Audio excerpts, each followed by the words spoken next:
Assalamu alaikum, bonjour les entrepreneurs libres, j'espère que vous et vos business se portent bien. Nouvelle vidéo après un long moment d'absence. Comme vous avez pu le voir, j'étais à l'étranger, vous pouvez le voir sur les dernières vidéos et je n'avais pas de temps justement, de temps à consacrer sur la création de vidéos sur la chaîne YouTube. Mais je reviens en force avec une nouvelle vidéo où je vous donne les 7 étapes les plus importantes, en tout cas pour moi qui me semble le plus important, pour créer sa société aux Émirats. Donc juste avant de commencer, si tu me découvres à travers cette chaîne YouTube, n'hésite pas à t'abonner, à liker la vidéo. Et je voulais justement vous annoncer aussi la mise en place d'un service d'accompagnement pour ceux et celles qui sont intéressés pour créer leur société aux Émirats. Alors, qui je suis pour celles et ceux qui ne me connaissent pas? Je m'appelle Adlen. Il y a quelques années, j'ai créé ma société aux Émirats. Ça fait un peu plus de 2 ans et je pense pouvoir être apte à vous accompagner. En tout cas, je pense être crédible par rapport au contenu sur la chaîne YouTube. Ça fait un moment maintenant que je parle des Émirats et je pense pouvoir être apte pour vous aider sur la création de votre société aux Émirats. Pourquoi être accompagné? Tout simplement parce que moi, quand je suis allé aux Émirats la première fois, j'ai créé ma société et je ne connaissais pas le processus, les étapes à suivre pour créer sa société et ça m'a pris énormément de temps. Donc l'avantage d'être accompagné, c'est tout simplement que vous allez gagner du temps dans les démarches administratives. En fait, je vais m'occuper, pour vous expliquer en résumé, ce service d'accompagnement, c'est quoi? Moi, si demain vous me contactez, vous me dites, voilà, Aden, j'aimerais bien créer ma société aux Émirats, est-ce que je peux suivre ton service d'accompagnement? Ce que je vais faire, en fait, c'est que je vais m'occuper de toutes les démarches pour vous, pour la création de votre société en free zone. D'accord? Société en free zone, société en mainland. D'accord? Vous pouvez me contacter sur Instagram et vous pouvez aussi prendre un rendez-vous juste en dessous de cette vidéo. Vous prenez un rendez-vous de 30 minutes et pendant ces 30 minutes, on va parler de votre projet d'entreprise, de création de société et je vais vous expliquer en quoi consiste ce service d'accompagnement. Et du coup, concernant l'aspect financier, sachez une chose, c'est que je ne vais pas vous facturer ce service d'accompagnement. Ça veut dire quoi? Ça veut dire tout simplement que si vous décidez de faire les démarches vous-même, vous allez payer le même montant que si vous décidez justement de passer par moi, par mon service d'accompagnement pour créer votre société aux Émirats. Donc voilà, je pense avoir tout dit sur cette étape. Maintenant, sans plus tarder, on va voir la première étape à suivre avant de créer votre société aux Émirats. La première étape, c'est de faire une étude de marché. Qu'est-ce qu'une étude de marché? Ça va vous permettre de savoir dans quel environnement vous allez vous aventurer justement pour lancer votre business. Donc vous allez faire une veille concurrentielle, vous allez analyser les différents business qui sont établis aux Émirats Arabes Unis, parce que si vous voulez créer votre société aux Émirats Arabes Unis, c'est que vous voulez forcément créer un business, d'accord? Vous ne voulez pas créer une société pour créer une société, vous avez forcément un projet de business. Donc la première étape, c'est de faire une étude de marché, d'accord? Ça va vous permettre de savoir dans quel environnement vous allez vous aventurer. Regardez un peu les concurrents, comme par exemple moi quand j'ai lancé le service de location de voitures, ce que j'ai fait, c'est que j'ai fait une veille concurrentielle. Donc j'ai regardé un peu tous les concurrents francophones qui étaient établis aux Émirats Arabes Unis. J'ai regardé les prix, le type de voiture qu'ils louaient, quelles étaient leurs clientèles, à quel prix, etc. Quels services ils proposaient en plus de la location de voiture, si c'était des services de livraison à l'aéroport, à l'hôtel, etc. Bref, j'ai fait une analyse. Pourquoi faire cette analyse? C'est super important. Si vous allez créer votre société aux Émirats et que vous n'avez pas fait d'études de marché, bah en fait, vous ne savez pas dans quel environnement vous allez vous lancer. D'accord? Donc ça, c'est super important parce que créer une société pour la fermer un an après, ça ne sert à rien. Le but, c'est que votre société perdure dans le temps. D'accord? Et pour ça, il faut faire une étude de marché. C'est très important. Première étape, l'étude de marché.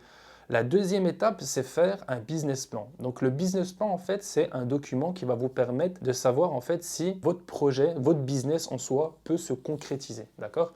Donc c'est savoir quel type de business vous allez lancer. Est-ce que vous allez proposer des prestations de services? Est-ce que vous allez vendre des produits? Quels sont vos objectifs? Comment vous allez atteindre ces objectifs? Quel plan stratégique vous allez mettre en place? Quelles sont les stratégies marketing que vous allez mettre en place? Est-ce que vous allez communiquer sur Internet? Est-ce que vous allez communiquer en format papier? Bref, quels moyens vous allez mettre en place pour atteindre vos objectifs. Ensuite, les objectifs. Quels sont les objectifs? Les objectifs, c'est l'aspect financier, d'accord? Donc c'est pour ça que tous les ans, vous allez faire un bilan pour savoir justement quel chiffre d'affaires vous avez fait en 2022, quel chiffre d'affaires vous avez fait en 2023.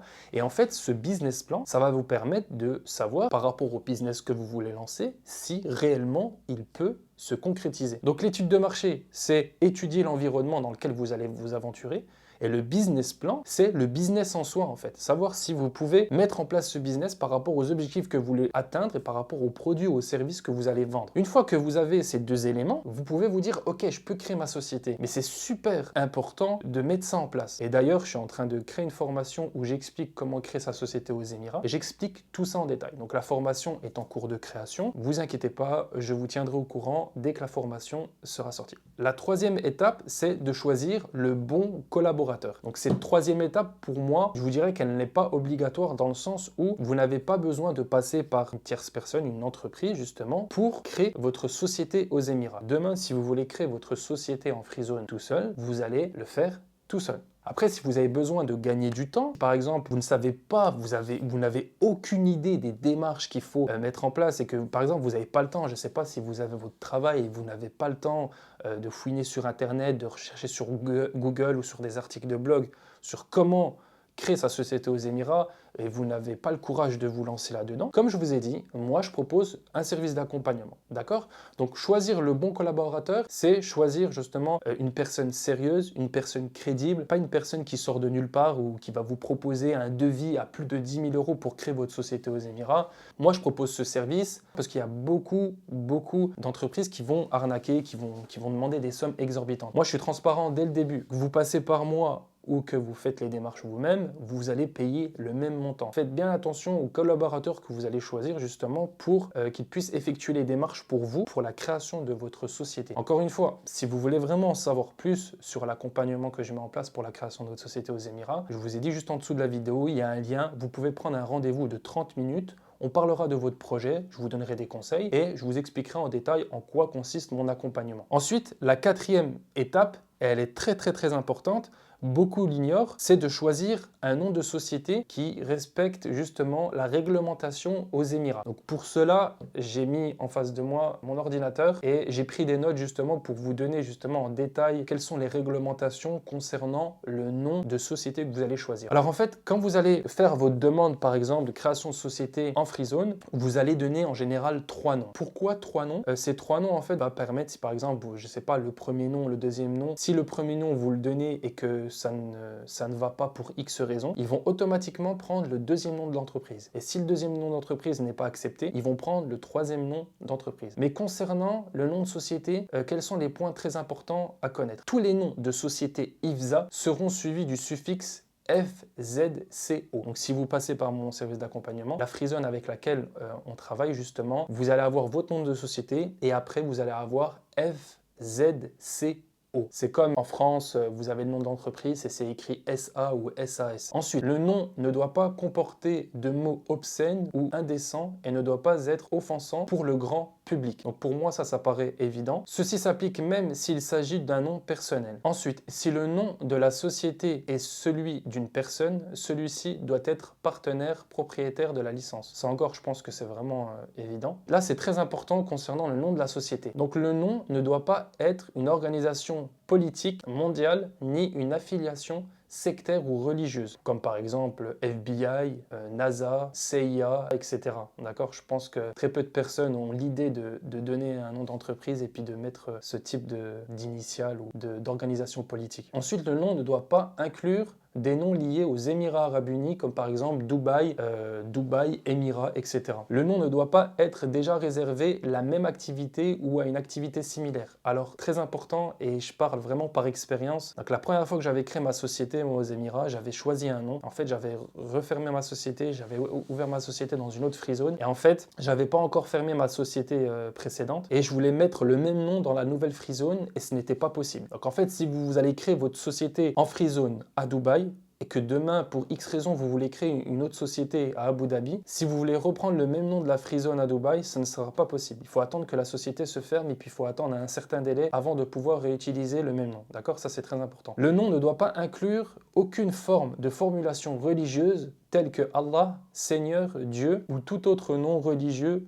tel que Rahman, Rahim. Donc vous le savez, les Émirats Arabes Unis est un pays musulman, donc ils accordent une grande importance justement sur l'aspect religieux. Donc, tous les noms qui sont des termes religieux ou peu importe qui ont en lien de près ou de loin avec l'islam est totalement interdit. Ensuite, le nom ne doit pas être une identité ou similaire à une marque locale, mondiale ou une marque déposée, enregistrée au ministère de l'économie. Donc Apple, KFC, etc. Le nom ne doit pas inclure le mot limited.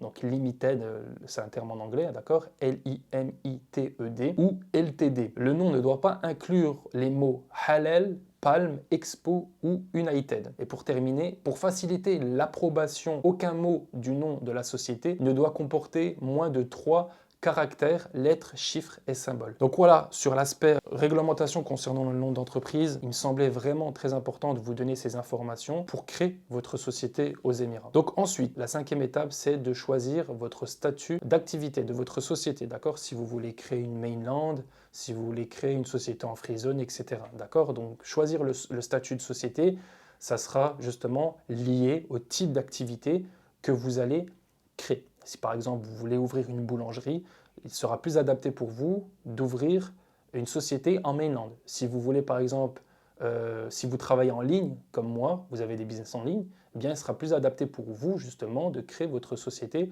en free zone. Ensuite, la 6e étape, c'est de choisir l'activité dans la licence. En fait, quand vous allez créer votre société par exemple en free zone, vous allez avoir votre licence. Et dans cette licence, vous pouvez choisir plusieurs activités qui sont liées à vos activités, à vos business. Je vous donne un exemple. Si par exemple, vous travaillez comme moi dans le marketing digital, vous avez une agence digitale et à côté de l'agence digitale, vous vendez de la formation. Eh bien, dans votre licence de votre free zone, quand vous allez recevoir tous les documents de votre société, eh bien en fait, vous allez pouvoir choisir les activités.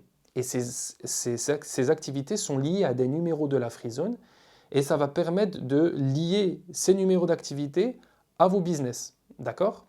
Je vous donne un exemple. Si aujourd'hui vous faites du marketing digital, vous avez une agence digitale, vous allez choisir une activité marketing digital par rapport à votre agence digitale. Vous n'allez pas choisir agence de location de voitures parce que l'activité n'est pas liée justement à votre business. Très important, c'est de choisir l'activité qui est liée à vos différents business.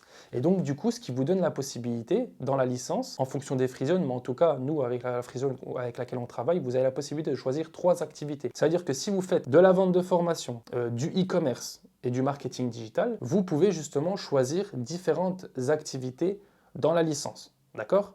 Ça, c'est un grand avantage. Ça veut dire que dans votre business, dans votre free zone, dans votre société, vous avez la possibilité, en toute légalité, d'exercer plusieurs activités. D'accord? Et en fait, ça sera stipulé directement dans le document de votre société. D'accord? Quand vous aurez tous les documents concernant la société en free zone. Ensuite, le dernier point, la 7e étape, c'est de choisir le lieu de votre société.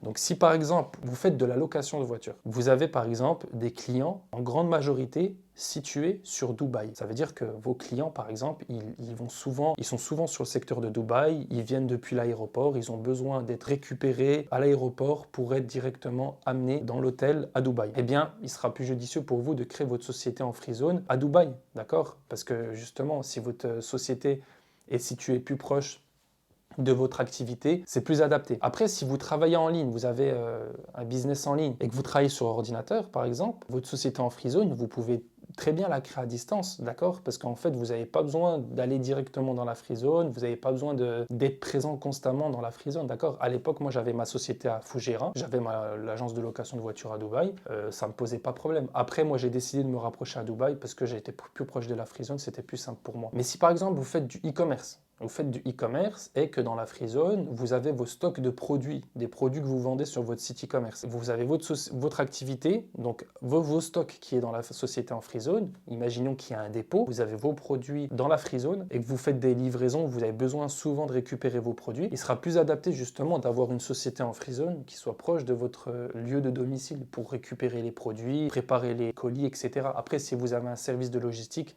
c'est autre chose. Bien choisir le lieu de votre société en free zone en fonction de votre activité, en fonction de où vous habitez, etc. D'accord? Il faut voir au niveau stratégique ce qui est le mieux pour vous. Donc voilà pour cette vidéo où je vous donne les 7 étapes, en tout cas pour moi qui me semble le plus important pour créer votre société aux Émirats Arabes Unis. J'espère que la vidéo vous a plu. N'hésitez pas justement à vous abonner, à activer la cloche des notifications. Et moi, je vous dis à très vite pour une prochaine vidéo.